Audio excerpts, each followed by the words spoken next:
Olá, amados irmãos, sejam todos bem-vindos mais uma vez. Estamos reunidos para o estudo bíblico. Já chegamos no terceiro capítulo da carta de Paulo, do apóstolo Paulo, aos Gálatas. Nós começamos no capítulo 1, passamos pelo capítulo 2, hoje nós veremos o capítulo 3. Nós vamos até o capítulo 6, tudo nesse mês de julho, seguindo nessa jornada, nessa série de estudos na carta de Paulo ao livro dos Gálatas. Nós vamos agora fazer uma oração, agradecendo ao Senhor pela oportunidade de chegarmos até aqui, pedindo também ao Senhor que nos ajude, no decorrer desse estudo, nos dando entendimento. O que nós estamos estudando não é um objeto de estudo qualquer. Não é algo que simplesmente se abre e se pesquisa. A palavra do Senhor é para ser lida, interpretada e entendida com temor, mas é um temor que é vindo do próprio Senhor sobre nós.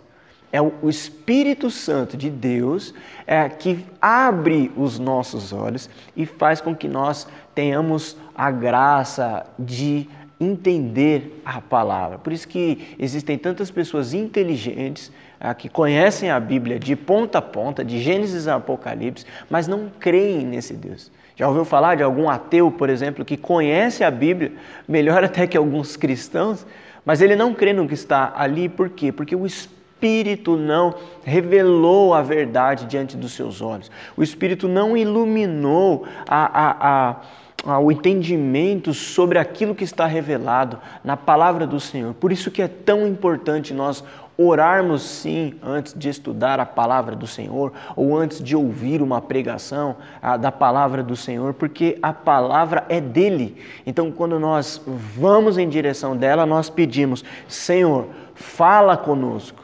Nos instrua, Senhor Deus, segundo a Tua palavra, ou como diria o salmista, lâmpada para os meus pés é a Tua palavra e luz para os meus caminhos, porque nós somos errantes, nós somos trevas, mas a palavra do Senhor, ela pode ser luz hoje nos nossos caminhos. Então vamos orar pedindo ao Senhor que Ele nos oriente nesse estudo. Senhor Deus e Pai, obrigado, Senhor Deus, porque o Senhor tem nos dado a oportunidade, o privilégio de continuar caminhando, apesar de todas as dificuldades que têm surgido no nosso dia a dia, de diversas coisas que tentam, Senhor Deus, nos levar a deixar de congregar, a deixar de até mesmo crer de repente, Senhor Deus, a deixar, Senhor Deus, de parecer que não temos acesso livre à adoração, a congregação, a leitura da Sua palavra. Mas o Senhor tem nos dado recursos, inclusive como este agora, que nos permite, mesmo remotamente, mesmo distantes uns dos outros, fazer com que consigamos nos reunir em torno da Sua palavra para o louvor da Sua glória, Senhor. Faça-nos, ó Deus, neste estudo de hoje, ter um coração aquecido, mas não simplesmente por uma emoção eufórica, de um entendimento racional, mas algo produzido genuinamente pelo Teu Espírito Santo no coração do meu irmão e da minha irmã que estuda comigo a palavra hoje. Em nome de Jesus. Amém. Bom, nós vamos agora ouvir uma canção, a canção que nós conhecemos, que diz que pela cruz Jesus nos chamou de forma gentil e nós fomos atraídos por essa gentileza de Jesus. Uma gentileza dolorida, mas foi graciosa. Foi de graça. E nós fomos atraídos por essa verdade. E nós nos encontramos diante dele, quebrantados pelo seu amor. Nós vamos cantar agora sobre a cruz, que é algo que nós temos estudado também na carta de Paulo aos Gálatas. Então vamos cantar quebrantado.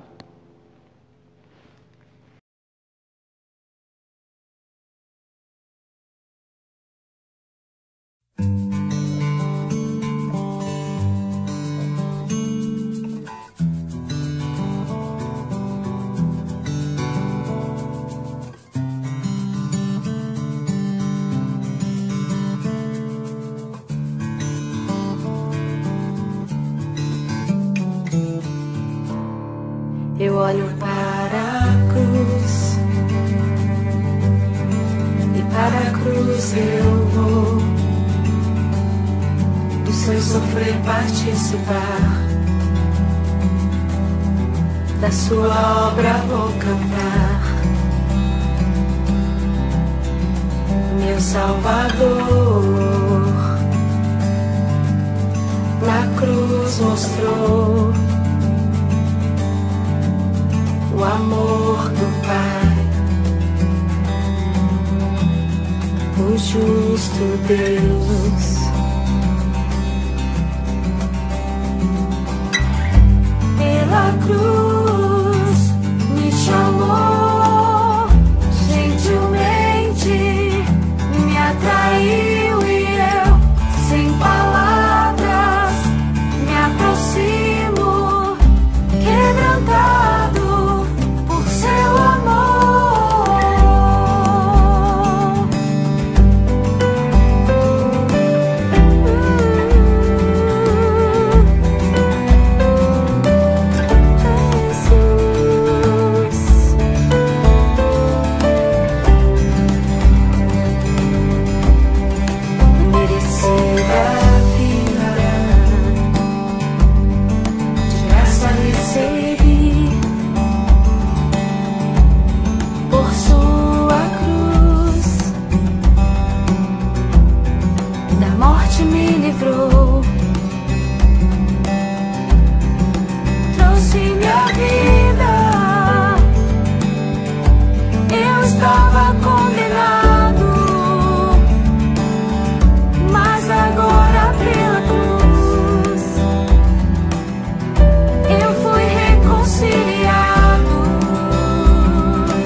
Amém? Esse amor de Jesus Cristo, ele é impressionante, né? E é sobre isso que nós temos estudado aqui na carta de Paulo aos Gálatas. O embate que girava em torno daquela igreja, da importância, sim, de se cumprir a lei, acrescentando além daquilo que Cristo Jesus fez por nós de forma absoluta na cruz, de forma perfeita e uma vez só, né? Um sacrifício que foi feito uma vez só. Estava sendo pregado um outro evangelho, né? Que foi o que Paulo falou lá no capítulo 1. Então, como sugere aí o slide, dizendo que até aqui, ou seja, o que nós vimos no capítulo 1 e no capítulo 2, o que nós vimos até aqui, a carta trata da importância da fé centrada em Jesus Cristo. Paulo usa o drama das Escrituras como um argumento fundamental para defender essa ideia. O que eu quero dizer com o drama das Escrituras? Isso é muito importante numa compreensão teológica para nós, do que se trata o drama das Escrituras. O drama das Escrituras nada mais é do que a história que está revelada em todas as Escrituras, no Antigo e no Novo Testamento. Porque nós temos o livro de Gênesis, nós temos o livro dos Reis, nós temos os Salmos, nós temos as cartas de Paulo, nós temos os evangelhos de Jesus Cristo nas versões de Mateus, Marcos, Lucas, de João. Então, mas isso tudo, para algumas pessoas, podem narrar histórias de diferentes tempos, de diferentes pessoas. Mas essas histórias, elas fazem parte da história de Deus com o seu povo. Essa história de Deus nós chamamos de o drama de Deus, né? Existe uma teologia desse drama, existe uma teologia dessa história de Deus. Alguns chamariam de teodrama, né? A teologia do drama, a teologia dessa história de Deus. Qual é a história de Deus revelada para nós? A história de Deus com o seu povo? É essa história de que Deus criou todas as coisas e que o homem, que é um ser criado, caiu. E esse homem caído, né, essa segunda fase da revelação, que é a queda, ela antecede a redenção de Deus, num ato de Deus para com esse ser criado, esse homem criado e toda a sua criação. Então nós temos a criação, a queda, a redenção e nós aguardamos a consumação de fato dessa história, desse grande drama de Deus. Isso precisa sempre nortear a nossa leitura bíblica, o nosso estudo bíblico, a nossa teologia.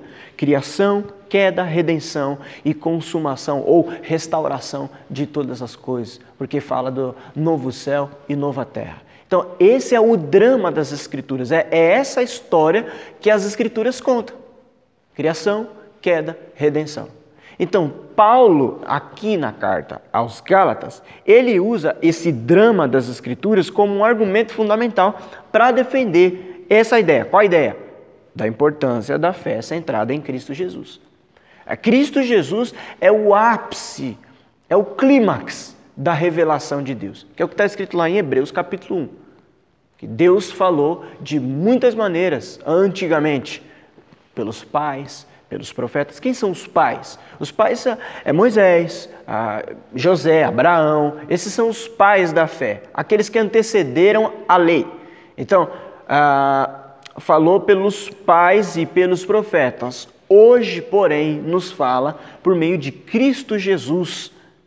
Cristo Jesus é o ato revelador máximo de Deus para a criação.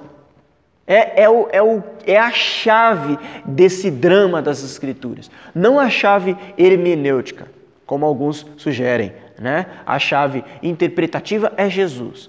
Não é necessariamente Jesus. Eu diria, talvez, que o Evangelho é que sugere mais essa ideia de ser uma chave interpretativa para todas as Escrituras.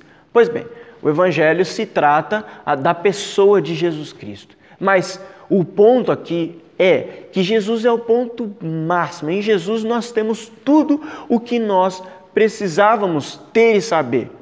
E João deixa isso muito claro, quando João já começa a sua versão do Evangelho dizendo, no princípio era o Verbo, e o Verbo estava com Deus, e o Verbo era Deus. João está falando que o Verbo, que é Jesus, o Logos, a razão, ele estava com Deus e ele era Deus. E por meio dele, todas as coisas foram criadas. E Paulo vai falar isso também em Romanos 11, dizendo, por ele, para ele e dele são todas as coisas. Por meio dele, para ele, e tudo subsiste, tudo está debaixo da autoridade de Jesus Cristo. Então, as Escrituras, elas vão falar que a lei é cumprida em Jesus, que os profetas, na verdade, eles falavam a palavra de Deus, os decretos de Deus. E João está dizendo para nós que a palavra de Deus, os decretos de Deus, é Jesus Cristo. Então, é essa afinação, essa ideia, essa harmonia do Antigo com o Novo Testamento faz sentido quando nós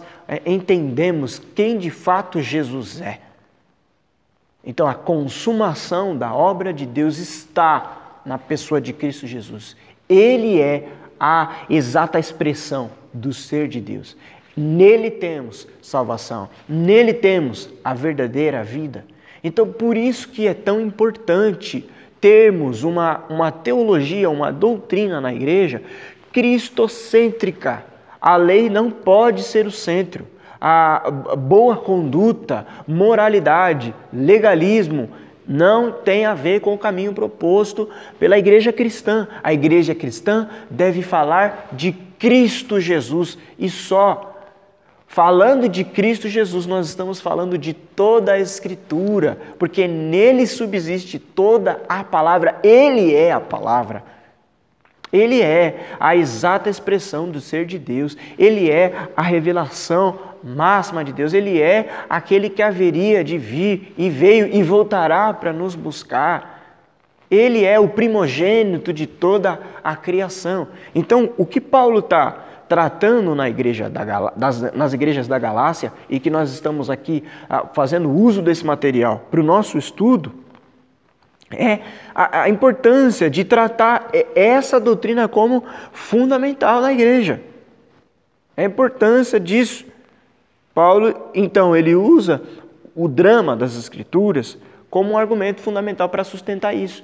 Ele cita Abraão, ele cita Moisés, ele cita a lei e os caminhos do profeta para dizer: ei, todas essas coisas apontam para Jesus. Bom, voltando para o slide então, nós percebemos até aqui dois perigos, que é o legalismo e o nomismo. O legalismo é uma crença de que os homens podem se tornar aceitáveis diante de Deus seguindo um conjunto de regras.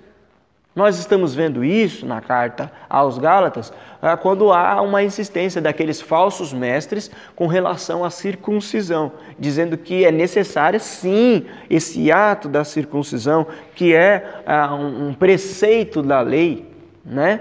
E na verdade nós vamos ver hoje que não é bem um preceito da lei. Nós vamos ver hoje isso no capítulo 3. Mas é essa ideia de um cumprimento de uma regra para que você seja aceito diante de Deus. Irmãos, eu quero deixar bem claro isso, porque às vezes nós nos deparamos com um estudo desse, um texto desse, e achamos que essa realidade se restringe ao texto, porque o texto é bem específico em tratar o problema da circuncisão.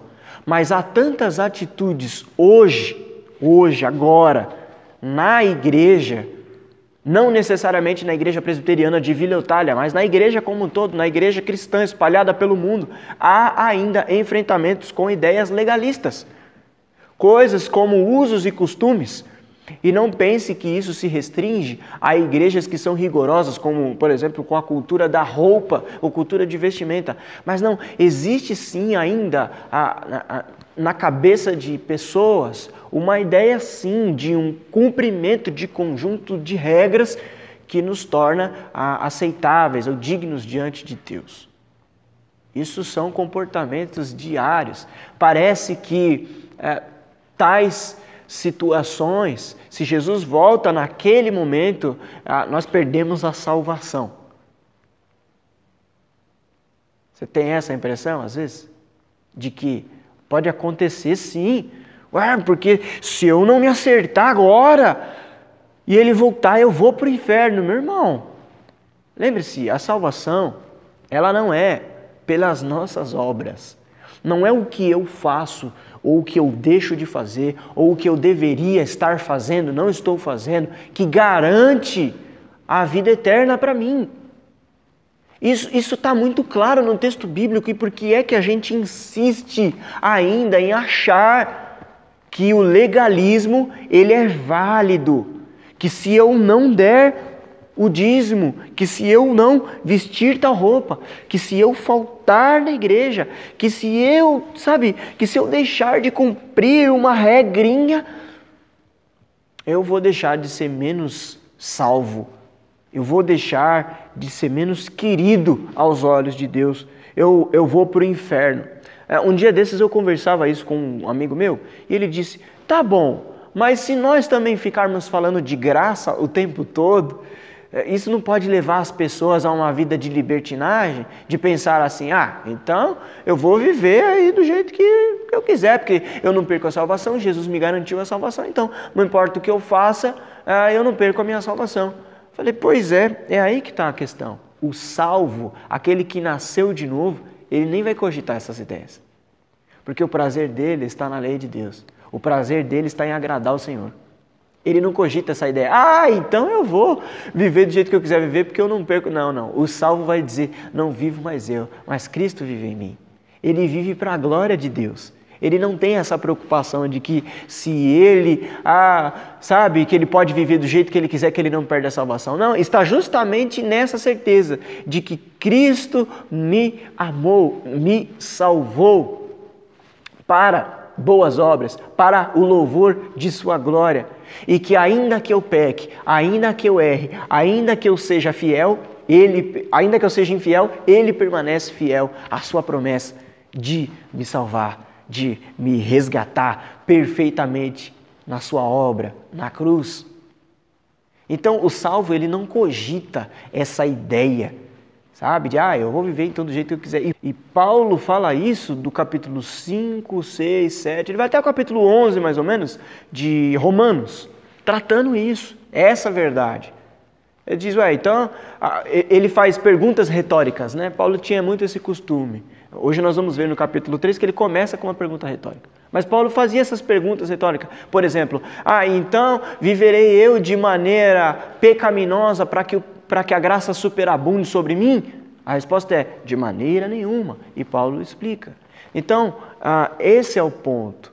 Nós temos que pregar a graça sim, porque é pela graça que nós somos salvos. O justo viverá por fé. Não é por cumprimento de boas obras. É na fé em Deus que nos justifica na pessoa de Cristo Jesus. Então não tenha medo de crer na graça e de pregar a graça e de ter uma fé centrada na graça de Jesus Cristo, porque o legalismo não tem nada a ver com a nossa fé. Bom, mas talvez isso seja um assunto para uma outra hora. Aqui o ponto é que essa área da teologia, da doutrina dentro da igreja está sendo tratada nessas igrejas da Galácia. O problema com o conjuntinho de regras. Se eu cumprir esse conjuntinho de regras, eu estou legal com Deus. Aí tem um outro problema que é o nomismo. Está vendo aí no slide? Nomismo é uma ideia de colocar Cristo e a lei mosaica impede igualdade, como se o sacrifício de Cristo não fosse o suficiente. Então assim, Jesus Cristo morreu, ok, eu vi, constrangedor, mas se eu não cumprir o conjuntinho de regras proposto pelo legalismo, entende? Eu não sou salvo. Então ele coloca Cristo e a lei e pede igualdade, é a mesma coisa. Tanto faz eu crer em Jesus e cumprir a lei, tanto faz, porque é a mesma coisa diante de Deus. Só que isso nos leva por um caminho completamente errado, completamente herético. É uma heresia acreditar nisso, porque você está julgando insuficiente a obra de Cristo na cruz. Você está dizendo que não precisava disso tudo. Ok? Isso foi o que nós vimos até aqui. Hoje nós vamos estudar o capítulo 3 de Gálatas de uma forma mais expositiva do texto. Nós vamos lendo trecho a trecho do texto e discursando sobre esses trechos, sobre a fala de Paulo, que hoje é mais direta, tratando o problema dos Gálatas, que era esse problema do legalismo e do nomismo. No capítulo 1 e no capítulo 2, Paulo mostrou que existe um problema, uma situação real ali acontecendo nas igrejas da Galácia.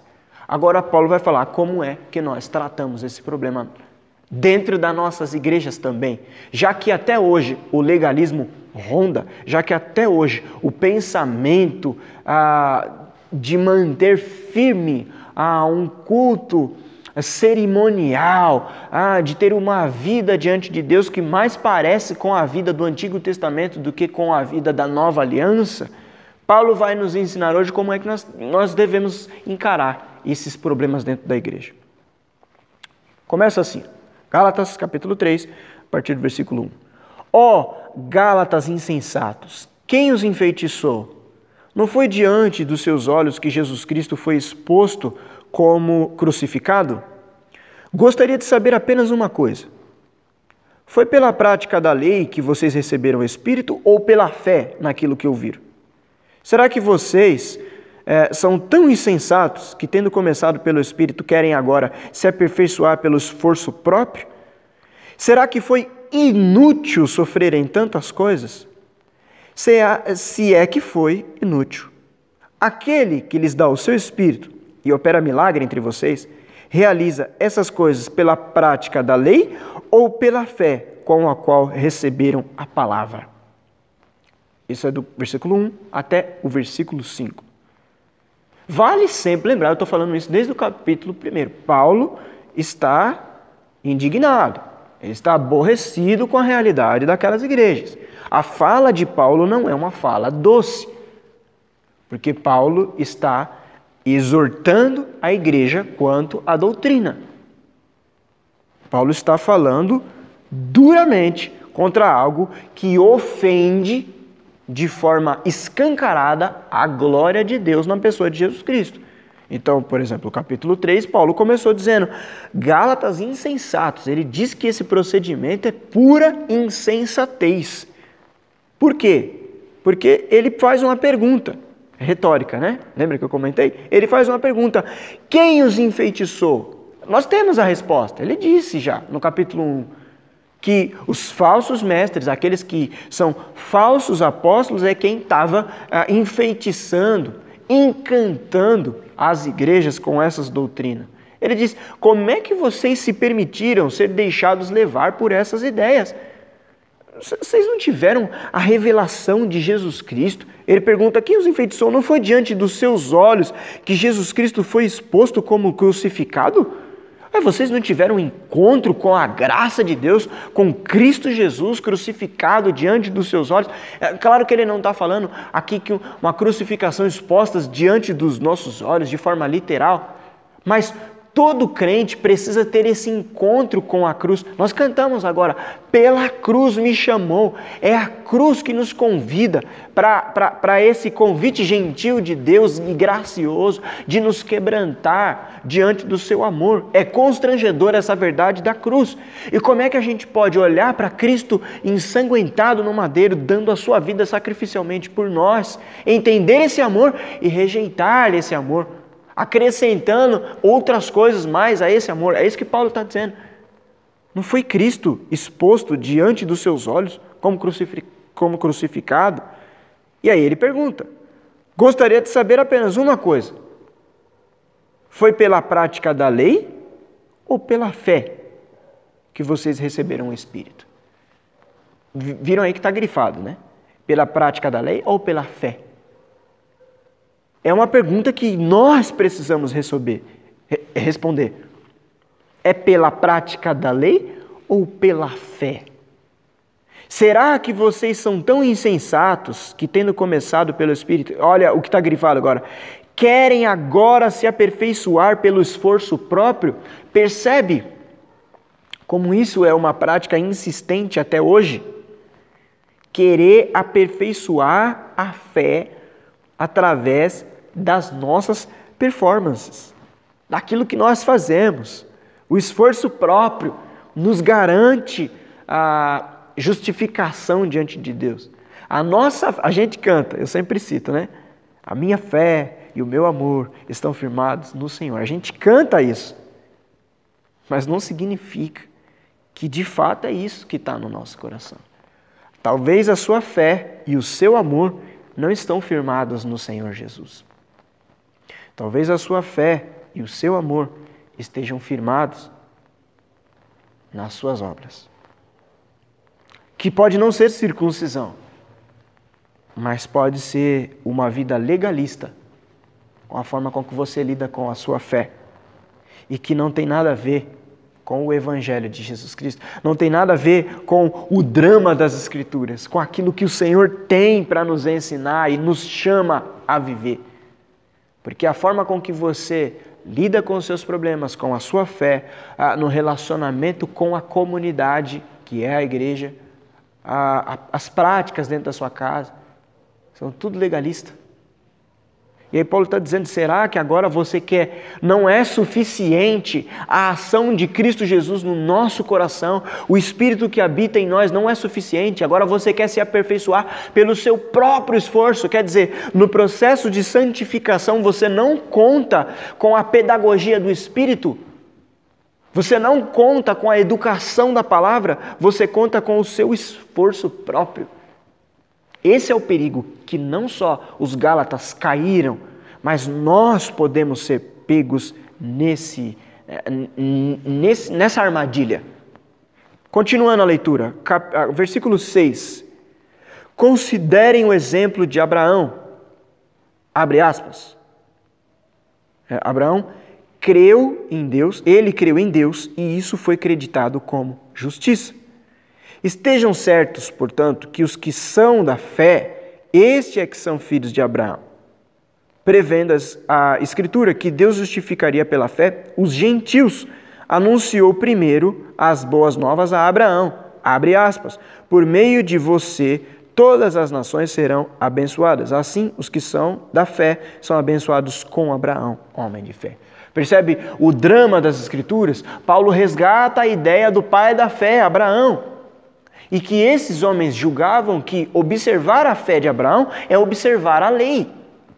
Mas não é isso, porque inclusive é o que Paulo vai falar em seguida. A lei ela veio depois de Abraão.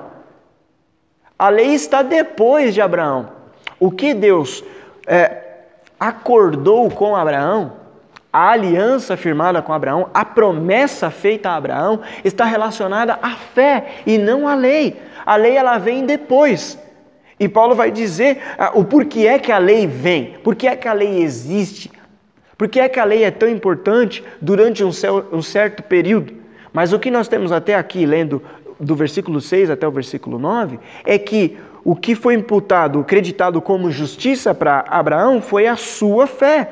E ele diz que então aqueles que creem é que são chamados filhos da fé. E não aqueles da circuncisão, que é o que essa igreja, o que essa doutrina estava enfatizando. Agora nós olhamos aí no versículo 10 até o versículo 14, que diz assim. Prestem sempre bem atenção nos grifos do texto. Olha só. Já os que são pela prática da lei estão debaixo de maldição, pois está escrito: maldito todo aquele que não persiste em praticar todas as coisas escritas no livro da lei. É evidente que diante de Deus ninguém é justificado pela lei, pois o justo viverá pela fé. A lei não é baseada na fé. Pelo contrário, quem praticar essas coisas, por ela viverá. Cristo nos redimiu da maldição da lei quando se tornou maldição em nosso lugar.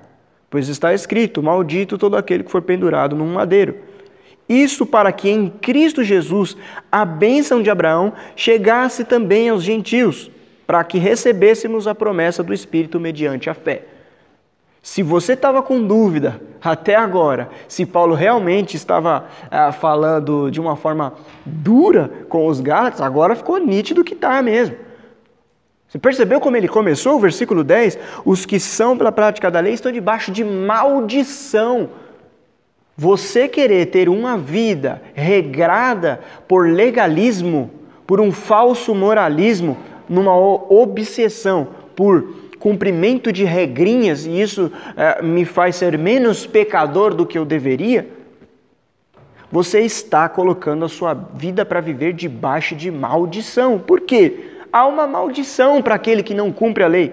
E ele citou isso, Paulo citou isso, dizendo: está escrito, maldito todo aquele que não persiste em praticar todas as coisas. Ou seja, você quer cumprir a lei? Então a condição é, você vai ter que cumprir toda a lei. Toda a lei. A partir do momento em que você transgredir uma vírgula da lei, você se torna alguém que é inimigo da lei. Um maldito, de fato. Porque você não cumpriu a lei. Então, quer cumprir a lei? Tem que cumprir ela todinha. E a graça do Evangelho está nisso tudo. Porque aí é o que Paulo vai dizer. Porque ninguém é justificado pela lei, e sim pela fé. E aí ele diz que Cristo nos redimiu dessa maldição da lei quando ele se fez maldito em nosso lugar. Por quê? Porque Cristo cumpriu toda a lei e imputou sobre nós essa justiça, esse livramento de condenação. Vem a partir do cumprimento da obra de Cristo Jesus. Então, Paulo diz, nessa parte final aí do que nós lemos, que em Cristo Jesus a bênção de Abraão é que chega até nós, os gentios. Irmãos, lembre-se, nós somos gentios. Nós somos gentios. Aos olhos de um judeu, nós somos gentios.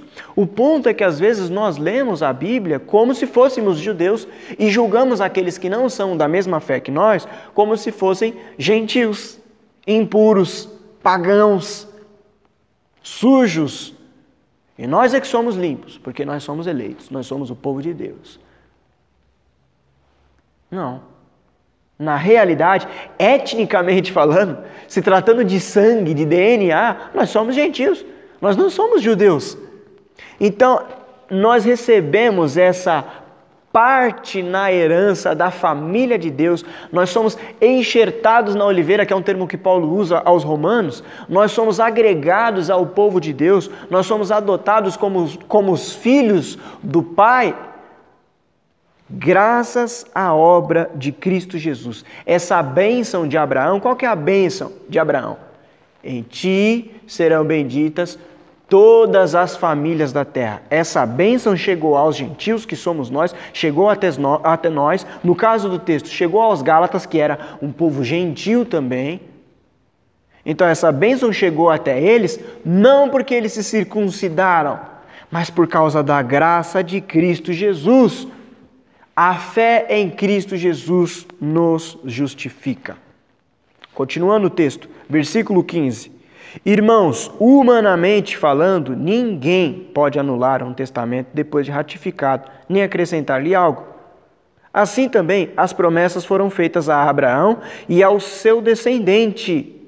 A Escritura não diz e aos seus descendentes, como se falasse de muitos, mas ao seu descendente, quando a entender que se trata de um só, isto é, Cristo. Quero dizer isto, a lei, que veio 430 anos depois, não anula a aliança previamente estabelecida por Deus, de modo que venha a invalidar a promessa, pois se a herança depende da lei, já não depende de promessa. Deus, porém, concedeu-a gratuitamente a Abraão, mediante a promessa. Viu os aspectos grifados da citação? A promessa de Deus para Abraão é enfática em dizer ao seu descendente. Está falando de um descendente de Abraão. Não está falando dos descendentes de Abraão. Percebeu? Quem é esse descendente de Abraão? Abraão, pai de Isaac, que é pai de Jacó. Jacó tem uma experiência com Deus e Jacó é chamado de Israel. Israel tem 12 filhos, que formam as 12 tribos de Israel. Dentre essas terras israelitas, existia a terra de Judá, que é do filho de Israel, Judá. Ali vêm os judeus.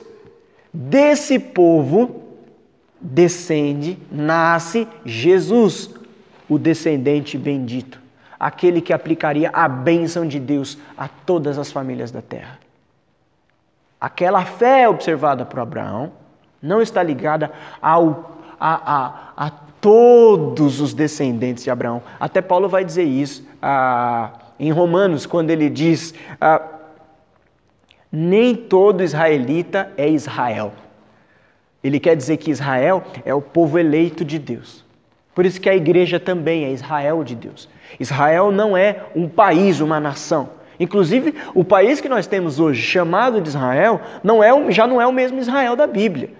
Esse Israel que nós temos hoje, ali na região do Oriente Médio, ele é recente. É um acordo entre da Organização das Nações Unidas, a ONU, num reembolso com relação ao que aconteceu na Segunda Guerra Mundial, naquele período de racismo e de perseguição contra o povo judeu, quando o nazismo matou muitos dos judeus. E ali há uma dívida a ser paga, uma dívida histórica a ser paga. Cede então um Estado e cria-se um Estado para o povo judeu, os israelitas. Mas ali naquela região da Palestina, já também há um conflito ali político, porque os muçulmanos, os árabes também querem parte na terra, porque também acreditam que ali é a terra santa também, da fé que eles também observam. E ali, aquele lugar é um verdadeiro campo de batalha, porque os judeus querem defender ali como sendo a terra santa, a terra prometida, a terra que Deus deu a eles. E os muçulmanos também acreditam que ali é terra deles. E fica aquele conflito que a gente vê quase todo dia no jornal. Mas aquele Israel já não é o mesmo Israel da Bíblia. O Israel da Bíblia, teologicamente falando, é o povo de Deus espalhado por toda a terra. O povo que crê, o povo da fé, não é o povo que cumpre a aliança. E aí é o que Paulo está dizendo. A lei, ela veio 430 anos depois da aliança que Deus firmou com Abraão. Ou seja, esse compromisso de Deus com o seu povo, essa promessa de Deus para o seu povo, essa aliança, ela precede a lei vem depois. E aí, vamos já para o próximo slide, que fala aí, a partir do versículo 19, o porquê então é que veio a lei. Se a lei, ela vem depois da promessa, ela vem depois da aliança, então para que a lei? E aí é o que Paulo vai falar agora. Veja só aí a partir do versículo 19. Qual era então o propósito da lei? Foi acrescentada por causa das transgressões, até que viesse o descendente, a quem se referia a promessa. E foi promulgada por meio de anjos, pela mão de um mediador. Contudo, o mediador representa mais de um. Deus, porém, é um. Então, a lei se opõe às promessas de Deus? De maneira nenhuma. Pois, se tivesse sido dada uma lei que pudesse conceder vida, certamente a justiça viria da lei. Mas a Escritura encerrou tudo debaixo do pecado, a fim de que a promessa, que é pela fé em Jesus Cristo, fosse dada aos que creem. Olha só as afirmações de Paulo nesse trecho, do versículo 19 ao versículo 22. A lei, ela vem por causa das transgressões, por causa do pecado. Mas ela tem um prazo de validade. Ela é até que viesse o descendente, a quem se referia a promessa. A promessa da bênção de Deus sobre todas as famílias da terra, ela se aplica na pessoa de Jesus, que é quando acaba o jugo da maldição. A bênção cobre a maldição. Onde abundou o pecado, superabundou a graça de Deus. Então, até que viesse o descendente, até que Cristo Jesus aplicasse a redenção, aplicasse a bênção de Deus sobre o povo de Deus, a lei era necessária. Mas não como algo que nos salva, mas algo que nos leva ao caminho de salvação. A lei, ela vem por causa das nossas transgressões. A lei, na verdade, ela vem para nos condenar, para mostrar que nós não somos bons, para mostrar que nós não temos capacidade de nos justificar pelo cumprimento das regrinhas, pelo cumprimento da lei. Na verdade, nós olhamos para a lei e vemos a nossa insuficiência de ser santos. Então, o descendente, que é Cristo Jesus, vem e cumpre a lei, se faz maldito em nosso lugar, para que tenhamos acesso a Deus. Mas isso acontece quando nós cremos nessa verdade de Deus. Não é uma injeção sobre nós, assim, aleatória, que acontece do nada. Não, é por isso que Paulo falou, Cristo foi exposto diante dos olhos de vocês, Ele foi revelado. Essa revelação de Cristo Jesus, da obra de Cristo Jesus, nos confronta e o Espírito Santo nos convence dessa verdade e nós abraçamos essa verdade pela fé, não é pelo cumprimento de regras. Então Paulo continua dizendo, versículo 23 até o versículo 29, e é o último trecho do texto, ele diz: antes que viesse essa fé, estávamos sob a custódia da lei, nela encerrados, até que a fé que haveria de vir fosse revelada. Assim, a lei foi o nosso tutor até Cristo, para que fôssemos justificados pela fé. Agora, porém, tendo chegado à fé, já não estamos mais sob o controle do tutor. Todos vocês são filhos de Deus mediante a fé em Cristo Jesus, pois os que em Cristo foram batizados, de Cristo se revestiram. Não há judeu nem grego, escravo nem livre, homem nem mulher, pois todos são um em Cristo Jesus. E se vocês são de Cristo, são descendência de Abraão e herdeiros segundo a promessa. Esse final é que dá um calor no coração, de certeza de fé. E de certeza de fé de onde está, de fato, a nossa fé. Porque Paulo, ele diz, antes que viesse essa fé que nos justifica, nós estávamos sim sob a custódia da lei, sob o cuidado da lei. Então a lei, ela tinha um trabalho de condução. É o que Paulo vai dizer em seguida quando ele diz que a lei foi o nosso tutor até Cristo. A lei nos leva até Cristo, porque Cristo salva, a lei não salva. A lei nos condena e nos leva até Cristo Jesus. A lei mostra que nós não temos salvação. E ela fala assim, percebeu que você não tem salvação? Percebi. Aí ela pega na sua mão, na minha mão, e nos leva até Jesus e fala, aqui você tem salvação. O termo usado aqui para o tutor, né, no grego é pedagogo. E nós conhecemos esse termo, que é professor, né? O pedagogo, nesse contexto aqui da Grécia, ele pegava a criança e levava a criança até o lugar de receber educação. Ele conduzia. Então, o tutor, o pedagogo, é aquele que conduz a educação, a formação. Então, a lei, ela nos conduziu até Cristo, ela nos levou até Cristo. Ela foi o nosso tutor para que fôssemos justificados pela fé e não pela lei. E aí Paulo termina dizendo, voltando aí na leitura do texto, no slide, diz, agora, porém, porque anteriormente estávamos sob a custódia da lei. Agora, porém, que não estamos mais sob a custódia da lei, agora que a fé em Cristo Jesus nos foi revelada, não estamos mais sob o controle do tutor, que era a lei. Todos vocês são filhos de Deus mediante a fé em Cristo Jesus, e não cumprindo a lei. Pois os que em Cristo foram batizados, de Cristo se revestiram. Esse final é lindo. Olha só, não há judeu nem grego, escravo nem livre, homem nem mulher, pois todos são um em Cristo Jesus. Em Cristo Jesus não há distinção de raça, de povo, de língua, de nação. Nós somos um, nós somos o povo de Deus. Nós somos o povo da aliança, porque a fé é uma só, num só Deus, no mesmo batismo. Então não há distinção racial, sexual, para aqueles que estão em Cristo Jesus. Nós somos o povo de Deus, quando nós somos justificados pela fé.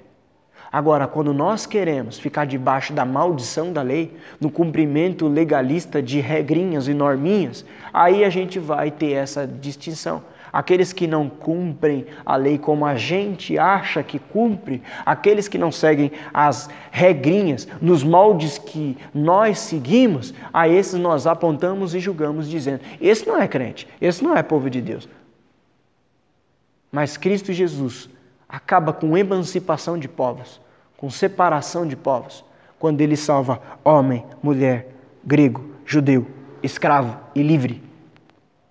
Esse texto fala de uma diferença racial entre judeu e grego. Esse texto fala de uma diferença social entre o escravo e o livre. Esse texto fala de uma diferença sexual entre homem e mulher. Ele diz, todos são um em Cristo. A graça chega para todo tipo de gente. É isso que Paulo está explicando. E a graça chegou a vocês, gentios, que são os Gálatas. E vocês são de Cristo, são descendência de Abraão, herdeiros segundo a promessa. Por isso, irmãos, que é necessário a nossa fé estar firmada somente na obra de Cristo Jesus. Isso tudo a gente pode linkar com a visão de Apocalipse, quando todas as tribos, povos, línguas, raças e nações estão diante do Cordeiro, que é Cristo Jesus, exaltando a sua obra que nos redimiu e nos resgatou. Não há um povo uniforme de Deus. Esse modelo aqui, você tem que ter esse tom de pele, esse tipo de cabelo, essa roupa. Isso é legalismo, isso não é o Evangelho. O Evangelho não nos trata assim. O Evangelho diz que a condição pela qual nós somos levados até Deus é algo comum entre nós, que é o pecado. Pois todos pecaram e carecem da glória de Deus. Todos os pecadores. Pessoas que são salvas são pessoas que, antes de serem salvas, eram pessoas pecadoras. Pessoas que estavam debaixo da maldição da lei, de condenação. Mas agora não há mais condenação para aqueles que estão em Cristo Jesus. Nem fome, nem perigo, nem espada, nada poderá nos separar do amor de Deus. As diferenças sociais não poderão nos separar do amor de Deus. As diferenças raciais não poderão nos separar do amor de Deus. As diferenças de classe, as diferenças, sei lá, quais são as diferenças físicas, as diferenças materiais, as diferenças geográficas, não podem ser motivos para nos separar do amor de Deus. E o amor de Deus nos faz um. O amor de Deus nos une e nós amamos uns aos outros porque Ele nos amou primeiro. E a igreja, ela deve prezar por essa verdade da comunhão, da unidade, porque a unidade expressa a glória de Deus. Esse é o problema que Paulo está tratando na igreja da Galácia e que serve para nós também. O legalismo não tem nada a ver com a proposta de Deus. A proposta de Deus é o Evangelho que se aplica na pessoa de Jesus Cristo. E a condição que nos salva é crer que Cristo Jesus é quem nos redime, é quem nos salva. E Ele faz isso gratuitamente. Ele não cobra de nós transformação e mudança. Ele produz em nós transformação e mudança. O teu espírito em nosso coração muda a nossa vida, a nossa realidade. E quando essa verdade é exposta diante dos nossos olhos, e quando Ele se revela a nós através da sua verdade, da sua palavra, a nossa vida é transformada e nós já não somos mais o mesmo. Pela cruz nos chamou gentilmente, nos atraiu e eu, sem palavras, me aproximo quebrantado pelo seu amor. Que Deus nos abençoe e até o próximo estudo. Um abraço.